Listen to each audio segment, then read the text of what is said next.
amigos da TV Itajubá, estamos iniciando mais uma edição do programa Bastidores. Aqui pela TV Itajubá, a TV que pega no seu celular, sempre trazendo por aqui um convidado especial. Aliás, o Edoni esteve aí apresentando as últimas edições do programa Bastidores e hoje estou recebendo pela primeira vez na TV Itajubá, com prazer, o vereador Marcelo Kraus. Hoje você vai conhecer um pouco do Marcelo Kraus, o trabalho do Marcelo Kraus. Seja bem-vindo à nossa programação, Marcelo, tudo bem? Obrigado, Marco Aurélio, pelo convite. É uma honra estar aqui na TV Itajubá.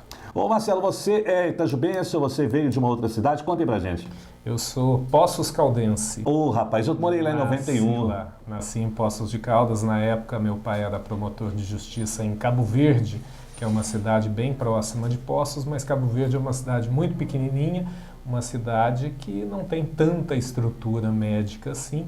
Então, a minha mãe foi dar à luz em Poços de Caldas. Então, eu nasci dia 7 de setembro de 1971.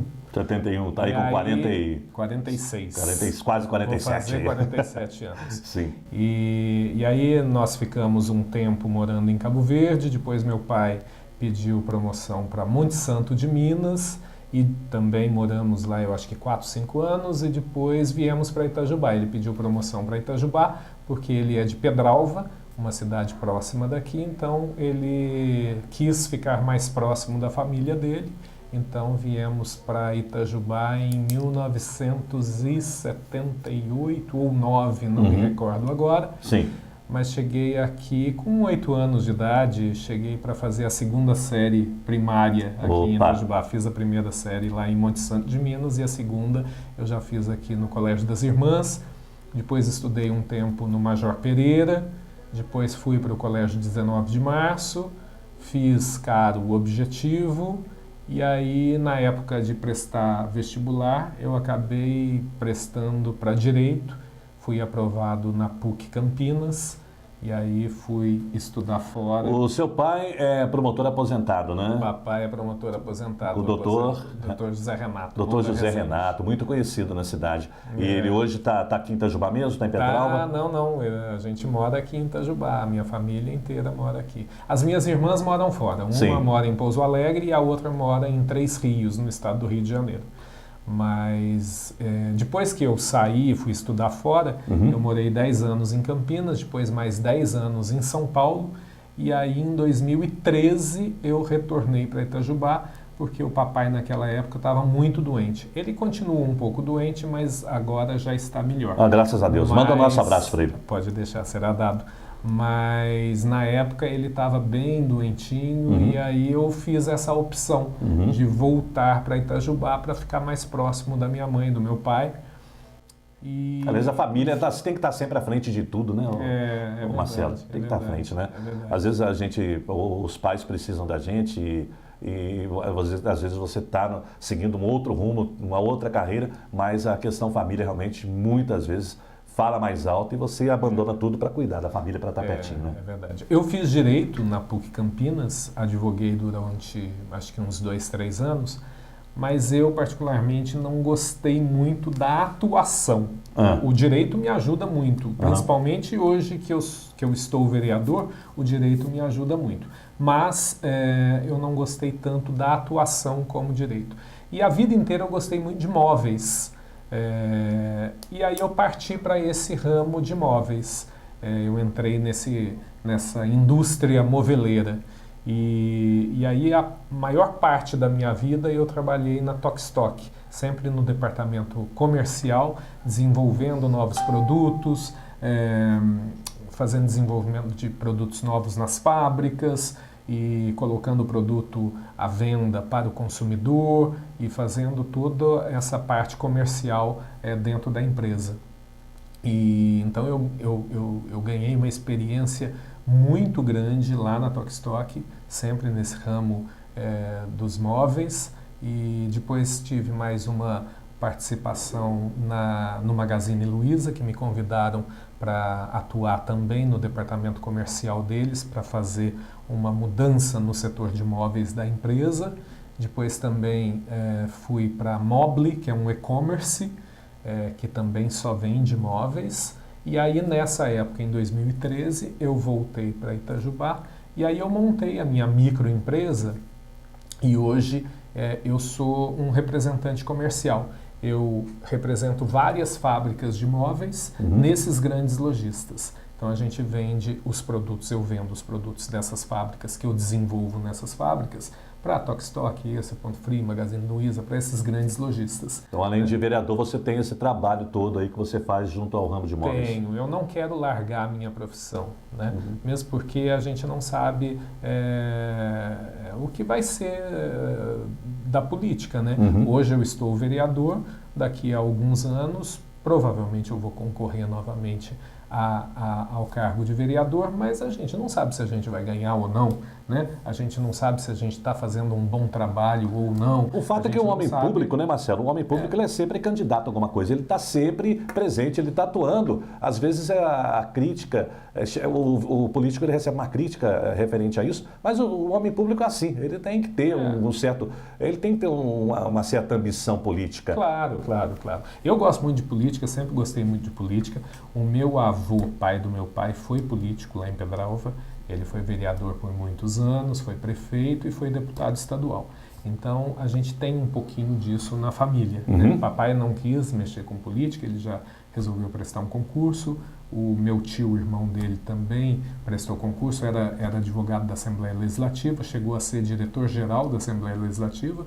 As minhas duas tias, professoras, concursadas também do Estado. E então, nenhum deles resolveu seguir nenhum cargo público. E como Mas depois eu acabei entrando assim nesse meio e foi uma coisa meio que isso, como é que agora vamos lá, essa é a pergunta essencial que eu faço aqui no programa Bastidores. O convite para a política, o padrinho político, como é que surgiu isso aí? Então, quando eu voltei para Itajubá em 2013, eu logo abri já a minha empresa, comecei a trabalhar e tal, mas eu vivendo aqui em Itajubá, uma cidade menor, uma família um pouco conhecida, então a gente começou a atuar mais e enxergar mais, enfim, algumas coisas. Isso foi no início do primeiro mandato do Rodrigo, né, do prefeito Rodrigo. Sim. E tinham algumas coisas no governo Rodrigo Rieira que eu não concordava. E a primeira coisa que eu não concordei foi a questão da reforma da praça e do calçadão. Mas por que eu não concordei num primeiro momento? Porque eu estava vendo sair lá aquelas notícias no Facebook, nas redes sociais e tal, e eu ficava imaginando, a praça foi feita por um projeto do arquiteto Ricardo Hermeto, ele foi no governo, acho que Saulo, se eu não me engano, que houve aquela reforma. Foi na administração do Saulo. Acho que foi. Para mim, era um dos lugares mais bonitos da cidade, era a praça que foi feita pelo Saulo. Tudo bem que precisava de uma certa manutenção, aquelas pedras portuguesas, apesar de eu adorar a pedra portuguesa, mas a manutenção das pedras portuguesas estava precária. Mas eu achava que você não precisava quebrar tudo, destruir tudo e construir uma coisa nova, né? Principalmente porque eu não enxergava que tinha um projeto melhor a ser construído. Porque o que saía inicialmente nas redes sociais, que eu via, eram uns projetos esdrúxulos, eram umas coisas horríveis que saíram lá e que falaram, não, nós vamos construir isso. Eu falei, gente, mas não é possível que eles vão destruir uma coisa que é bonita, que precisa, lógico, de uma manutenção, mas que é bonita para construir isso daqui, né? Então eu comecei a questionar. E aí, como o papai é promotor de justiça, tudo bem, já é aposentado, mas eu a vida inteira estive nesse meio da promotoria, do Ministério Público. Quando eu nasci, o papai já era promotor, então eu sempre convivi muito nessa área. E aí eu tenho uma certa facilidade, até por ser advogado e por ter feito o curso de Direito, eu tenho uma facilidade de escrever, de entender as leis, aquela coisa toda. Então eu resolvi fazer uma denúncia no Ministério Público sobre a reforma da praça e do calçadão. E é uma denúncia que o promotor acatou, virou uma ação civil, Só que a justiça é demorada, o Ministério Público é demorado. A última notícia que eu tive é que o promotor de justiça pediu uma perícia e essa perícia foi feita pelo Ministério Público em Belo Horizonte e já voltou para Itajubá. Eu já tive ciência dessa perícia e averiguaram lá algumas coisas, mas isso é um outro assunto. Um outro assunto que você vai, para o seu segundo semestre, já deve mexer com isso aí. Exatamente. Mas, meio que a reforma da praça fez com que eu... se interessasse em entrar na vida pública de uma maneira direta. Exatamente, porque aí o que aconteceu? Eu colocava nas redes sociais algumas coisas, eu fiz a denúncia no Ministério Público e aí jornal veio atrás de mim, rádio veio atrás de mim, teve até a TV Globo, uma vez veio fazer uma reportagem aqui, me entrevistou. Sim. Então criou-se uma visibilidade, né? As pessoas começaram a perceber que eu, sem cargo público, eu fiscalizava, eu já era um cidadão fiscalizador, né? Então eu acho que foi isso que me fez entrar na política e foi isso que fez também com que outras pessoas me procurassem para me convidar a entrar num partido político, a me candidatar, e aí foi um caminho meio que natural. Agora, nós vamos no intervalo comercial, programa Bastidores aqui pela TV Itajubá. Na sequência, o Marcelo Krause já conta pra gente quem foi o padrinho político, né? O padrinho político, quem deu aquele empurrão para que ele começasse na política. TV Itajubá, a TV que pega no seu celular.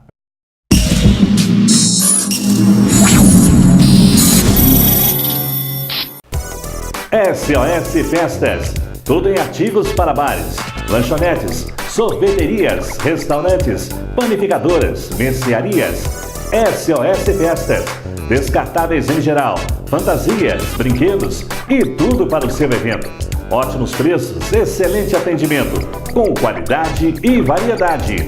Rua Jorge Braga, 638, bairro Avenida. Fone 3623-2636.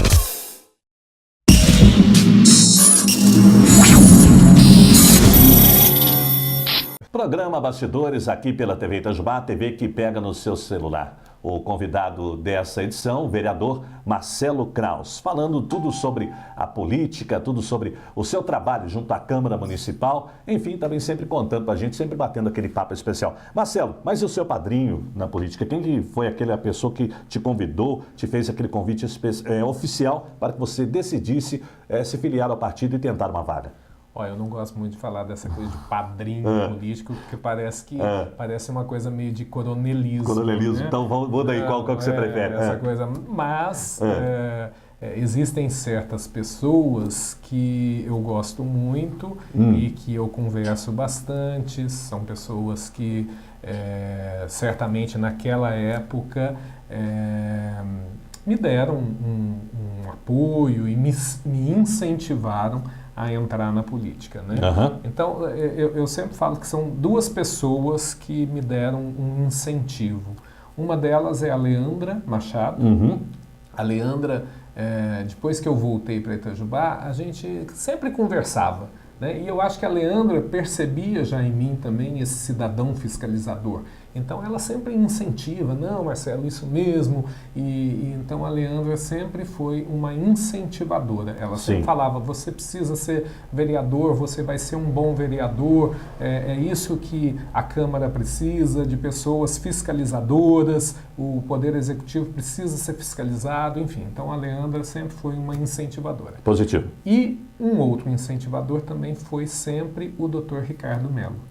Dr. Ricardo sempre me ajudou nessas questões políticas, a eu ter uma visão, porque assim, a gente é bom trocar porque a gente vai amadurecendo, a gente vai crescendo, a gente vai enxergando muitas questões dentro da política. Agora, vou até fazer um comentário, quer dizer, você começando na política com o apoio dessas duas pessoas, da Leandra, que foi vereadora, uma pessoa que tem as suas ideias polêmicas, né, mas ela sabe defender os seus projetos. Sim. E o doutor Ricardo simplesmente recordista de votos em Itajubá, inclusive muito bem votado para prefeito. Quer dizer, então você tem duas pessoas realmente que você acertou em cheio, pelo menos, né? É verdade, é verdade. E outra, o doutor Ricardo, depois que a gente meio que decidiu, não, vamos sim sair, né, eu vou concorrer sim a uma vaga,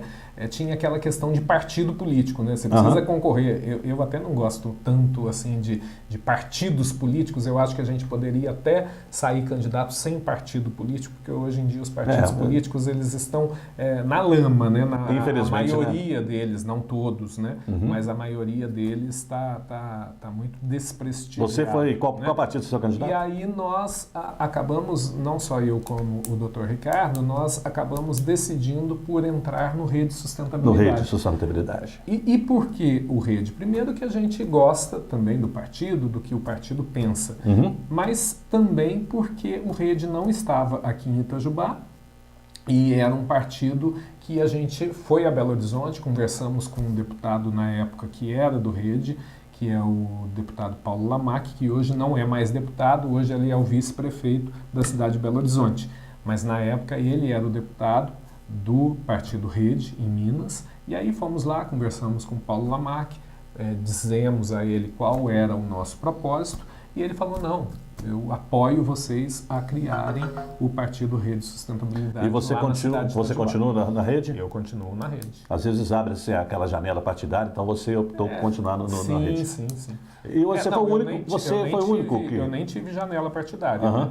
Mas eu pretendo continuar na Rede. Pretende continuar, você está satisfeito com o partido? Estou, é um partido muito bom. E você foi o único do partido? Foi o único que foi eleito? A nossa coligação foi Rede com PTB. PTB. Isso. E a nossa coligação, eu fui eleito pela Rede e o Zé Maria Bão foi eleito pelo PTB. PTB, mas assim, pelo coeficiente eleitoral. Você teve quantos votos, você lembra? 677. O que você acha dessa votação? Foi boa? Foi, ó. Em vista de 17 vagas? Olha, são 17 vagas. Eu nunca tinha me candidatado ao cargo de vereador. Cheguei em Itajubá em 2013, né, recente. E ser eleito, eu fui o 8º mais votado. Né? Eu reputo assim, 2 motivos fizeram com que eu fosse eleito. Acho eu, né? Porque a gente nunca sabe, mas eu faço uma análise e acredito que por 2 motivos eu fui eleito. Primeiro, porque eu sou filho de quem eu sou. Sim. Né? Meu pai e minha mãe são pessoas muito respeitadas aqui na cidade, são pessoas extremamente honestas, são pessoas religiosas, são pessoas de um trato muito tranquilo. Então eu acho que os meus pais são pessoas que de uma certa forma são admiradas aqui na cidade de Itajubá por tudo isso, né? E aí eu sou filho deles e muita gente eu acho que votou em mim por conta do meu pai e da minha mãe. Né? Sim. E segundo, porque eu também já mostrava para uma parcela da cidade que eu era aquele cidadão fiscalizador. Eu questionava as coisas, eu não engulo as coisas, eu questiono. Né? Então, eu acho que por esses 2 motivos, as pessoas acreditaram em mim e me elegeram. Até porque em campanha, a gente que está sempre rodando pela cidade, a gente ouve nomes. E o seu nome sempre foi citado, as pessoas comentavam comigo. Pô, Marco Aurélio, nesse bloco, porque você saiu num bloco de oposição, né, no caso. Então, no bloco de oposição tem nomes ali e tal, e o seu nome sempre foi citado. Então, eu, particularmente mesmo, você chegou em Itajubá em 2013, retornou em Itajubá em 2013, mas essa votação não me surpreende, não. Eu acho que pelo valor, pela maneira que você foi citado em várias rodas, assim, pessoas que comentavam nomes, nome X, nome Y. E agora, quer dizer, de lá para cá, foi iniciar o trabalho, né? Você chegou na Câmara, 17 vagas, e você é a favor, contra, dizer, quanto é essa brigaiada toda, 17, outro fala em 10, agora falaram em 9, aí o pessoal já questionando que 9 foi para rachar, foi para enrolar. Explica pra gente, qual que é a sua posição referente a isso, Marcelo? Eu sou da seguinte posição, redução do número de vereadores. Eu acho que 17 vereadores é demais para a cidade de Itajubá. Eu acho que 17 pessoas lá sobrecarrega o trabalho da Câmara Municipal. Eu acho que o número de funcionários da Câmara, eles trabalham muito bem, mas é difícil ter 17 vereadores lá demandando para as diretorias que existem lá. Complicou um pouco, porque aumentou muito a demanda de trabalho de todos eles, né? Então, torna-se um pouco difícil o mecanismo de funcionamento da Câmara Municipal. Então, eu acho que 17 é demais. Eu acho que precisa, sim, reduzir. Precisa, sim, de qualidade ao invés de quantidade. Mais ou menos por aí?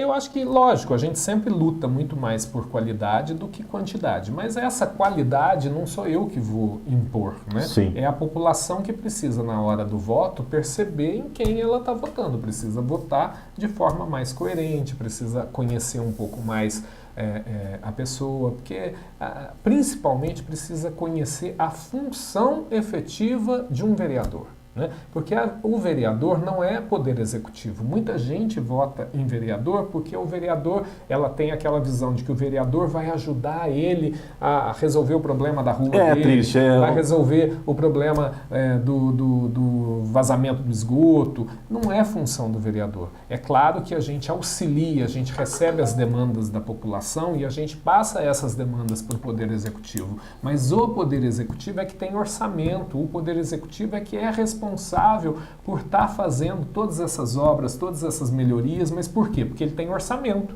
ele tem dinheiro. O Poder Legislativo não tem dinheiro. O Poder Legislativo não é executor. Então, a função do Poder Legislativo é fiscalizar o Poder Executivo e é legislar para coisas boas para a cidade de Itajubá. Mas são essas duas funções. E aí, quando você for votar para um vereador, você precisa identificar pessoas que realmente queiram exercer de fato a função do Poder Legislativo, que é fiscalizar e legislar. Qual seria o número exato de vereadores para você hoje? Já que você tem aí um bom tempo lá na Câmara, eu acho que você já deve ter uma ideia. 11, 10, 12, 9, o que seria? 10, um número exato para você? Olha, não existe assim número exato. Né? Você é a favor da redução? Eu sou a favor da redução.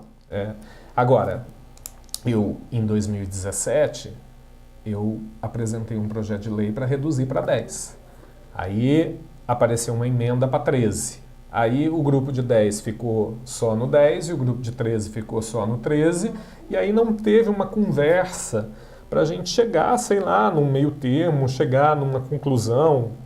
Ou a turma do 13 vai e vota no 10, ou a turma do 10 vota no 13. E esse 9 que apareceu aí? Não, então, aí no ano passado aconteceu isso. Ninguém abriu mão e aí ficou no quê? Nos 17.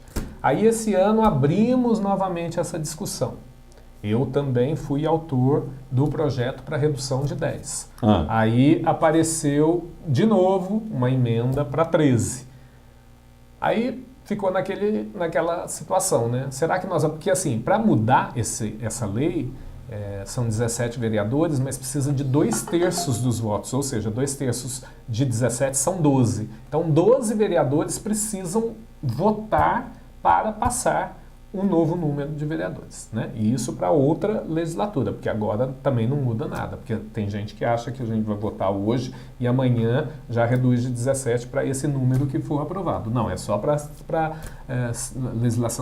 legislatura seguinte. Sim.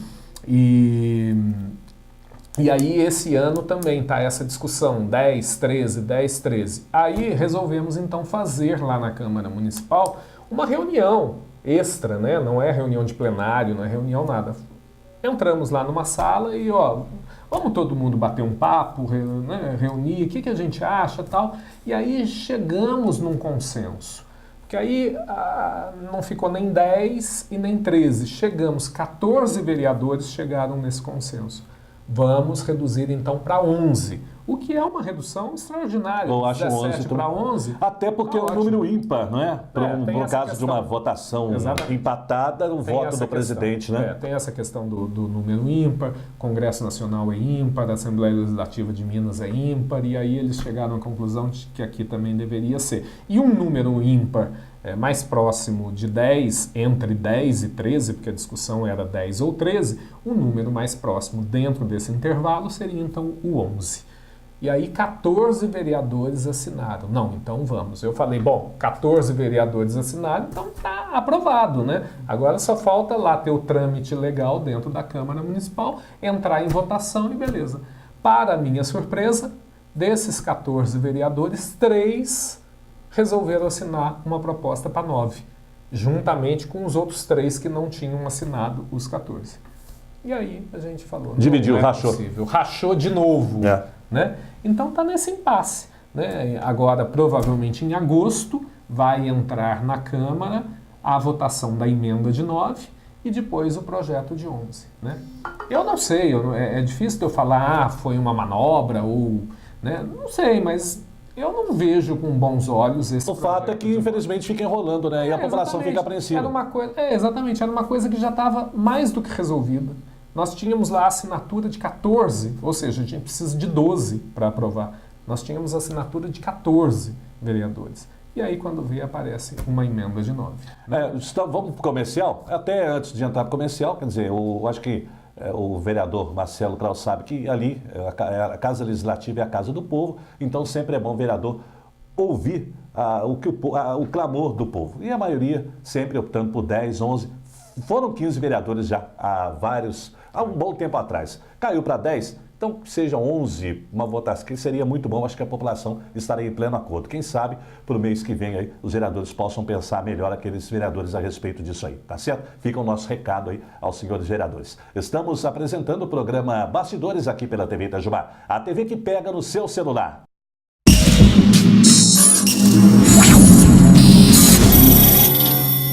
A Pizzaria do Gordo mudou totalmente. Agora é Petiscaria e Pizzaria do Gordo.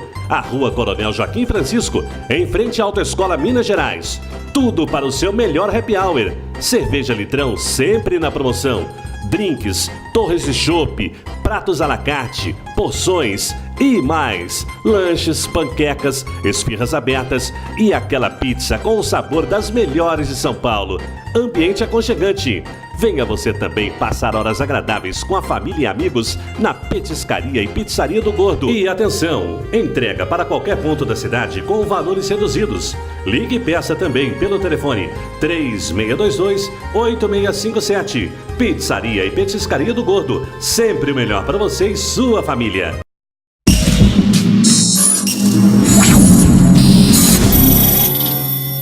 De volta com o programa Bastidores, aqui pela TV Itajubá, a TV que pega no seu celular, entrevistando o vereador Marcelo Kraus.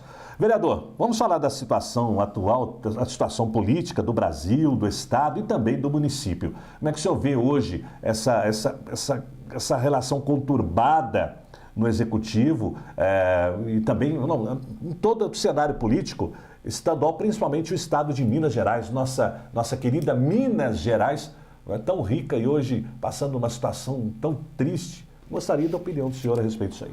Ô Marco, eu sou muito municipalista, né? Eu acho que tudo começa na cidade de Itajubá. Então eu, como vereador, eu gosto muito de atuar na cidade de Itajubá, vendo os problemas que existem na cidade de Itajubá. Sim. E fiscalizando o Poder Executivo Municipal. É claro que a gente não pode fechar os olhos para o governo federal e para o governo estadual, né? Hoje eu enxergo, não é o momento atual do governo federal ou do governo estadual. Eu enxergo como uma política mal feita nas duas esferas, no federal e no estadual, que não vem de hoje, né? Não é só o presidente Temer que é culpado, ou não é só o governador atual de Minas que é culpado. Existe uma história, né, de maus governos que a gente vem acompanhando tanto no governo federal quanto no governo estadual, né? Ambos, tanto agora no governo Temer quanto agora no governo Pimentel de Minas, eu acho que eles estão deixando muito a desejar, né? Fazem coisas boas, claro, como vários governos fazem, mas também estão deixando o país e o Estado numa situação financeira muito crítica, né? A gente percebe agora, recentemente, que os professores de Minas ficaram sem pagamento, que estão parcelando. A minha mãe é professora estadual, ela recebe parcelado, né?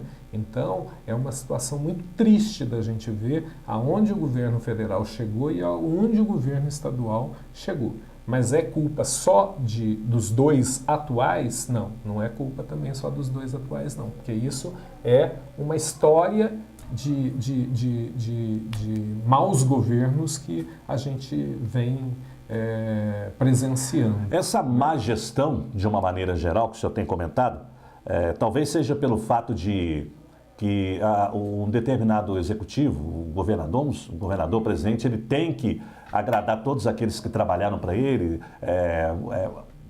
nomeando-os para determinados cargos públicos, aí de repente entre a receita, a despesa começa a ficar maior que a receita, e isso começa a gerar esse problema todo. Talvez seja isso? Eu acho e sou muito contundente quando eu falo que a gente precisa de choque de gestão. Não só no governo federal, no estadual, mas principalmente no municipal. Tá. A gente vê a quantidade de cargos comissionados que existem em todas as esferas, né? E no governo municipal também não é diferente, né? Quanto que é essa folha de pagamento de cargos comissionados aqui em Itajubá? Né? O prefeito municipal fez uma reunião segunda-feira, com a maioria dos servidores públicos, né, servidores públicos, para falar de atrasos de pagamento. Né? Agora, quanta coisa é feita e muitas vezes não pensada. Né? Será que nós tínhamos a necessidade de fazer um banheiro público lá no Parque Municipal que custou mais de R$400 mil? Né? Então, assim, é um monte de coisa que a gente tem que questionar, né? Porque é um dinheiro público gasto, né? Então, às vezes você faz uma coisa e está deixando de cumprir outras, né? Pagamento de salário de funcionário é uma coisa muito importante, né? São várias famílias e várias pessoas que muitas vezes dependem daquele salário daquele servidor, né? Do pai da família que está ali contribuindo com a esposa, com os filhos. Então, é uma situação muito grave.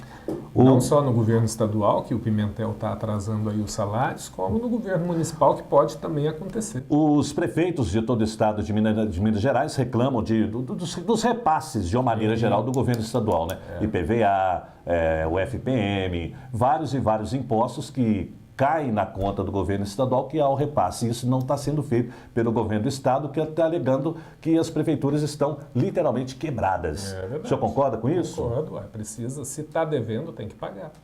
Agora, tem que também enxergar se o governo federal também não está deixando de pagar o governo estadual. Porque existem os recursos do município também. Tem que saber administrar esses recursos municipais para que, pelo menos, prioridade seja o pagamento dos funcionários. É bem por aí? O senhor pensa assim? Não, eu acho que todos os recursos precisam ser pagos, né? Tanto o governo federal precisa pagar os recursos para o governo estadual, tanto o governo estadual tem que repassar para o governo municipal, não só para Itajubá, como todas as outras cidades, porque as cidades, os municípios, dependem muitas vezes desses recursos do Estado e da federação. Né? Itajubá, é lógico que depende também, mas Itajubá não está dependente só desses recursos, mas tem município muito pequeno, tipo Piranguinho, Maria da Fé, são cidades muito pequenas que elas por si só não geram tanta riqueza e que depende quase que exclusivamente dos recursos estaduais e federais. Né? Então, quando você não recebe esses recursos, é uma vergonha, coloca em xeque muitas vezes a administração do município. Né? Itajubá tem a geração de recursos dela própria, mas também depende também do governo do estado e da federação. Então, ambos os governos federal e estadual precisam passar esses recursos, precisam honrar com esse compromisso, porque é muita gente que depende disso. O que o senhor acha que falta para Itajubá hoje? Desenvolvimento.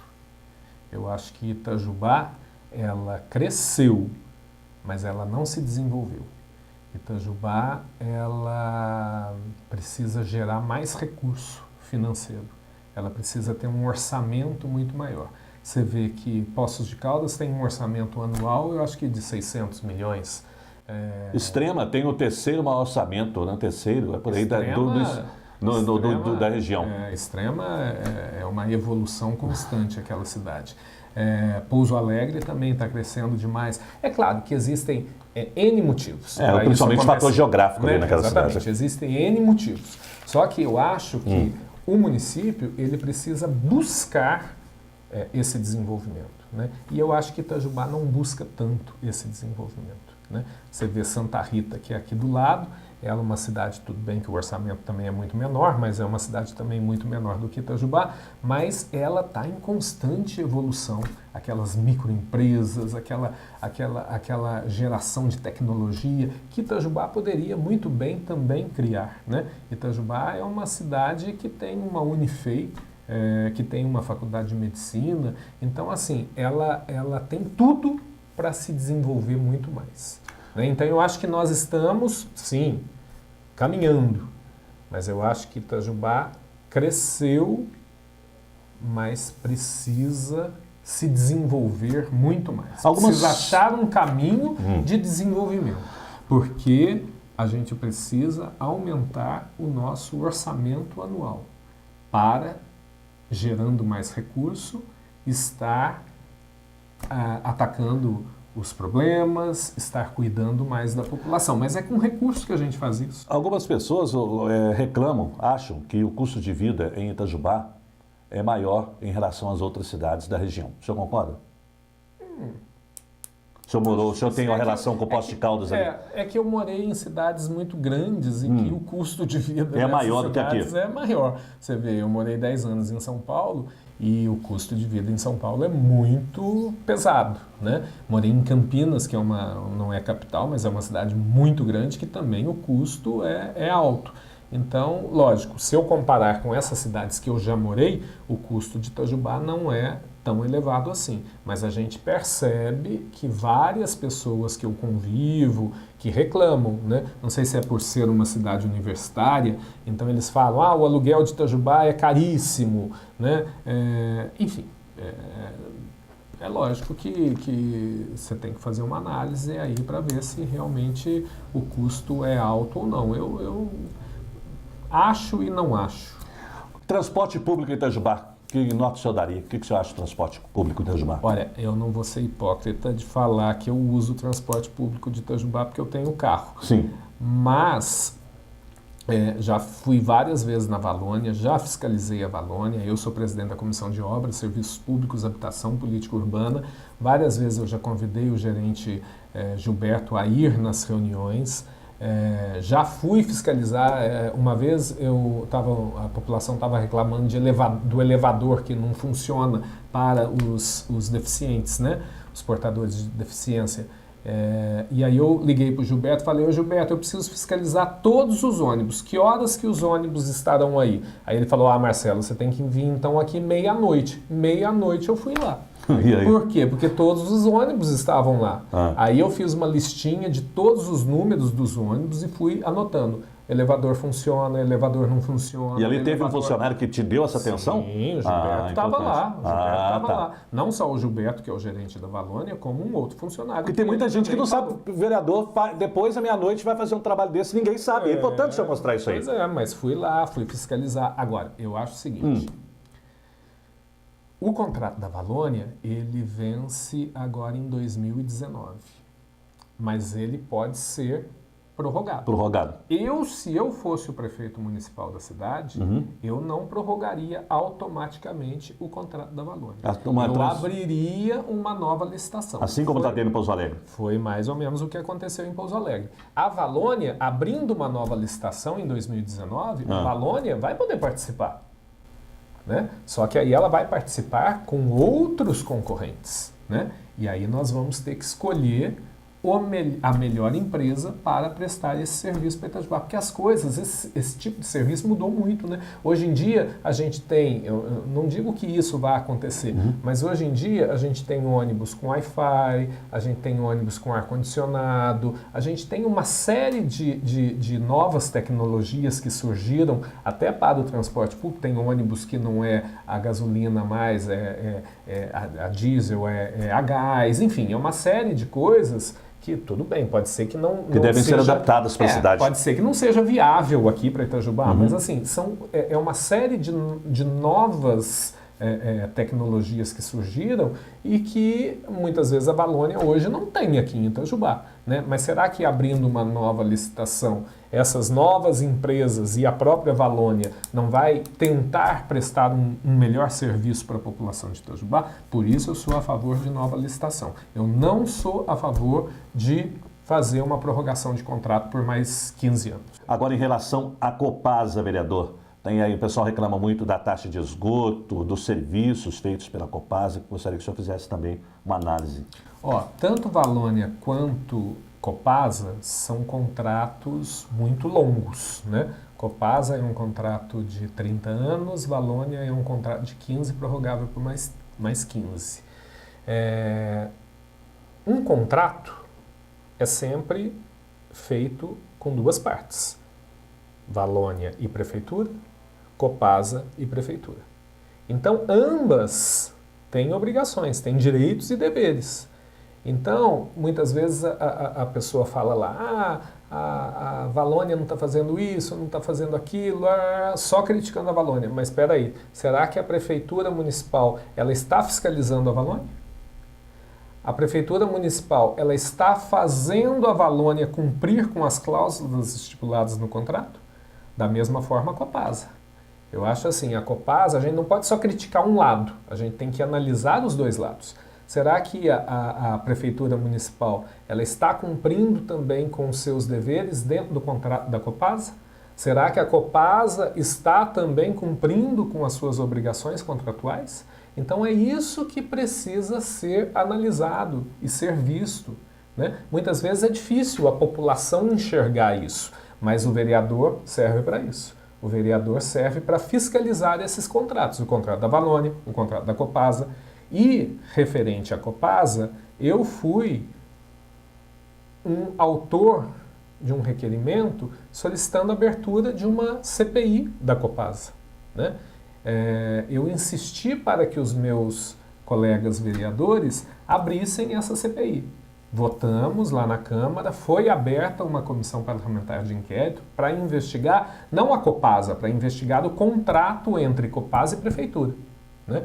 Então, a comissão foi formada, são 5 vereadores, e infelizmente eles não me escolheram para fazer parte da composição dessa comissão parlamentar de inquérito.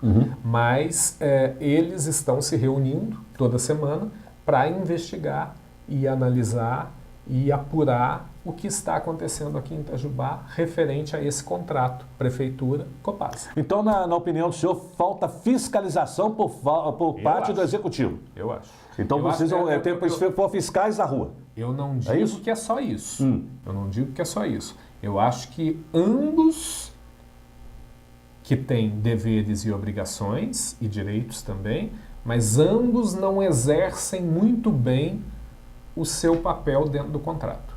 Eu acho que tanto Prefeitura quanto Valônia e tanto Prefeitura quanto Copasa deixam a desejar. Porque, por exemplo, a Prefeitura não tem um corpo de fiscal que vai analisar e fiscalizar a Valônia. E isso faz automaticamente que a pessoa, se não tem fiscalização, vou relaxar. Exatamente. É por aí. É por aí. Eu acho que é por aí. Por exemplo, você tem um emprego. Aí, se o seu chefe ele é mais rígido, você vai ter uma postura... Eu tenho que mostrar resultado. Exatamente. Você vai ter uma postura dentro do seu trabalho de mais resultado, né? Agora, você pega um chefe que não olha seu serviço, que não está nem aí. Não estou dizendo que esse é o caso, só estou exemplificando. Sim. Né? Você também é natural do ser humano. É natural do ser humano. Se o ser humano não é cobrado toda hora ali, tal, ele fica um pouco mais relaxado. E muitas vezes nesses contratos acontecem isso, né? Porque um depende do outro, né? Copasa depende da Prefeitura, a Prefeitura depende da Copasa. Então, e a mesma coisa a Valônia. E existem cláusulas também que a partir do momento que elas não são cumpridas, você paga uma multa, de repente pode até acontecer um distrato. O senhor como advogado, o senhor pode passar melhor para a gente isso aí? Claro. A gente fez uma reunião na Comissão de Obras ano passado. e o gerente Gilberto estava, e também o secretário de Planejamento. E aí uma das perguntas que eu fiz foi, nesse ano de 2017, quantas vezes o senhor multou a Valônia por não estar cumprindo bem o trabalho? Não multou.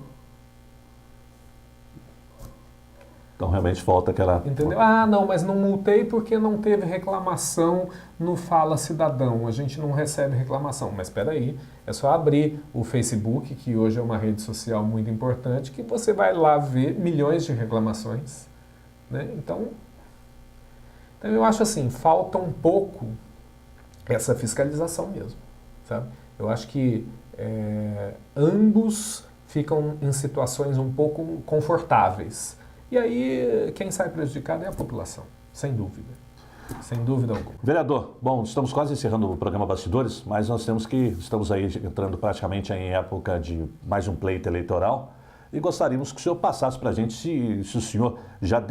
como não existem ainda candidatos, nós estamos gravando esse programa antes do dia 15 de agosto, então existem pré-candidatos, mas gostaríamos que o senhor analisasse, avaliasse nomes que o senhor deverá apoiar. Você é um homem público, então às vezes muitas pessoas... Ô Marcelo Krause, você vai estar com quem? Com quem que você... O que o senhor poderia passar para a gente? Já tem algum nome decidido que o senhor deve apoiar, vai trabalhar para que essa pessoa, caso seja candidata, venha a ser eleita? O voto é secreto. Ah, então. Não, mas olha, as convenções não aconteceram, a gente não sabe, a gente ouve vários nomes aqui em Itajubá, vou sair para deputado estadual, vou sair para deputado federal, enfim, mas ninguém sabe nada, né? Mas a rede, por exemplo, a nível como o senhor da rede, até o partido pede o apoio para o senhor. Ela traz alguns nomes e fala, esses são os nossos nomes na região e tal. Sim, mas ainda também não foram definidos agora. Né? Não foram definidos. Agora, uma pessoa que eu sou muito próximo, uma pessoa que foi um dos meus incentivadores, que é o Dr. Ricardo. Dr. Ricardo, Mello, ele é um pré-candidato? Eu não tenho certeza se ele é um pré-candidato, mas pode ser que ele saia como pré-candidato a deputado estadual ou federal. Sim. Não sei. Essas coisas ainda não estão muito definidas. Mas caso o Dr. Ricardo Mello saia para candidato a deputado estadual ou a deputado federal, certamente eu vou ter uma aproximação maior com ele, com certeza. Né? Mas, por enquanto, é a única pessoa que eu me sinto confortável. E fala, o único nome que o senhor analisa, que o senhor tem esse modo de falar bem, de mostrar o apoio, doutor Ricardo, caso ele venha a ser candidato a deputado estadual ou mesmo federal. E a partir do momento de senador, governador, então o senhor fica também, aguarda a posição do partido para o senhor tomar uma atitude. Então. O meu partido ele vai lançar candidato a presidente da República, que é a Marina Silva, e o meu partido também vai lançar candidato ao governo do estado, que é o João Batista Maris Guia. São pessoas que eu gosto, são pessoas que certamente eu vou votar. E agora, aqui em Itajubá, a nível de deputado estadual, federal, essas coisas ainda estão muito incertas, né? Então, eu vou esperar aí as convenções para a gente ver quem realmente vai sair, quem realmente a gente apoia. Mas, volto a dizer, o Dr. Ricardo merece todo o meu respeito, toda a minha consideração. É uma pessoa extremamente honesta. Eu acho que a política realmente está precisando de pessoas honestas e pessoas bem comprometidas. Então, eu olho com bons olhos para o nome dele. Quero agradecer a sua presença, muito obrigado. Eu que agradeço. E vem sempre aqui no programa Bastidores. Será um prazer. É isso aí, gente. Estamos encerrando mais uma edição do programa Bastidores aqui pela TV Itajubá. A TV que pega no seu celular. Até a próxima, gente.